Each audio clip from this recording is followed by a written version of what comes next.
কারো নাম নিয়ে যদি আপনি সূরাতুল ইখলাস ৩ বার পাঠ করতে পারেন, ওই ব্যক্তি আপনার বশ হতে বাধ্য হবে, আপনার কাছে চলে আসতে বাধ্য হবে এবং আপনাকে পাগলের মতো ভালোবাসবে।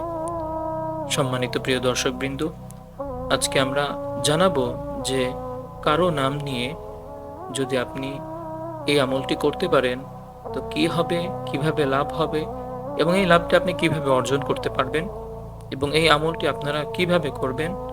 এই আমলটি কিন্তু আপনাদেরকে খুবই গুরুত্ব সহকারে মনোযোগ দিয়ে আমলটি শিখতে হবে, না হয় কিন্তু কাজ হবে না।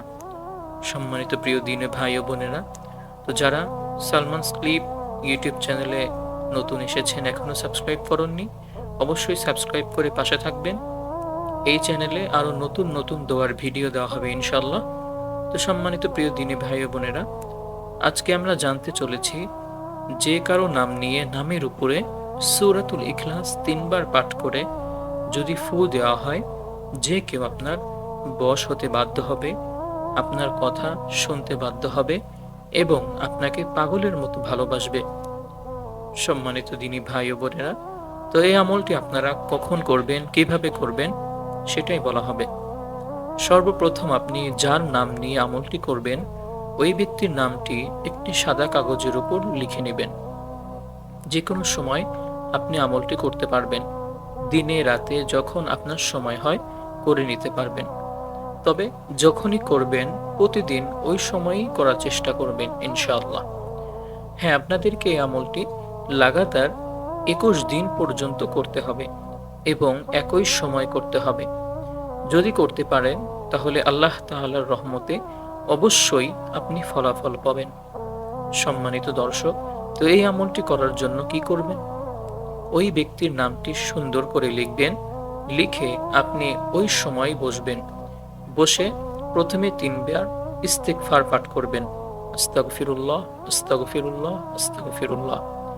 তারপরে ৩ বার দরুদ শরীফ পাঠ করবেন, যেটা নামাজে তেলাওয়াত করা হয়।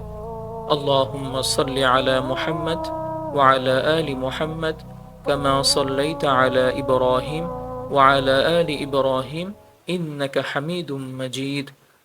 আল্লাহুম্মা বারিক আলা মুহাম্মাদিন ওয়া আলা আলি মুহাম্মাদ কামা বারাকতা আলা ইব্রাহিম ওয়া আলা আলি ইব্রাহিম ইন্নাকা হামিদুম মাজিদ।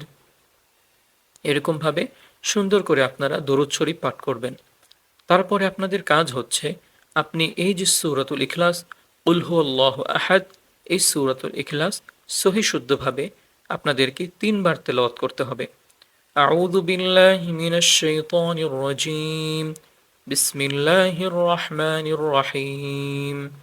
কুল হুয়াল্লাহু আহাদ, আল্লাহুস সামাদ, লাম ইয়ালিদ ওয়া লাম ইউলাদ ওয়া লাম ইয়াকুল লাহু কুফুয়ান আহাদ। এরকমভাবে সহি শুদ্ধভাবে ৩ বার তেলাওয়াত করবেন এবং শেষে ৩ বার দরুদ শরীফ পাঠ করে ওই ব্যক্তির নামের উপরে আপনি ৩টি ফু দিবেন। তো এই হচ্ছে আমল। এই আমলটি করলে কি হবে? ওই ব্যক্তিকে উদ্দেশ্য করে যদি আপনি আমলটি করেন, তাহলে যে কেউ আপনার বশ হতে বাধ্য হবে। আপনি এর থেকে ফলাফল পাবেন ইনশাআল্লাহ, যদি আপনারা সহি শুদ্ধভাবে এই আমলটি সুন্দরভাবে করতে পারেন। তো সম্মানিত প্রিয় দর্শকবিন্দু, আপনারা যারা ভিডিওর শেষ মুহূর্তে শেষ পর্যন্ত চলে এসেছেন, সবার কাছে একটাই রিকোয়েস্ট, আপনারা অবশ্যই একটা লাইক এবং কমেন্ট করে জানাবেন যে ভিডিওটা কেমন হয়েছে এবং সামনের দিনগুলোতে ভালো ভালো ইসলামিক দোয়া এবং কোরআন তেলাওয়াতের ভিডিও পেতে অবশ্যই আমাদের সালমানস ক্লিপস চ্যানেলটা সাবস্ক্রাইব করে রাখুন। তো আজ এ পর্যন্তই। সবাই ভালো থাকুন, সুস্থ থাকুন। দেখা হবে নতুন কোনো ভিডিওতে। আসসালামু আলাইকুম ওয়া রাহমাতুল্লাহি ওয়া বারাকাতুহু।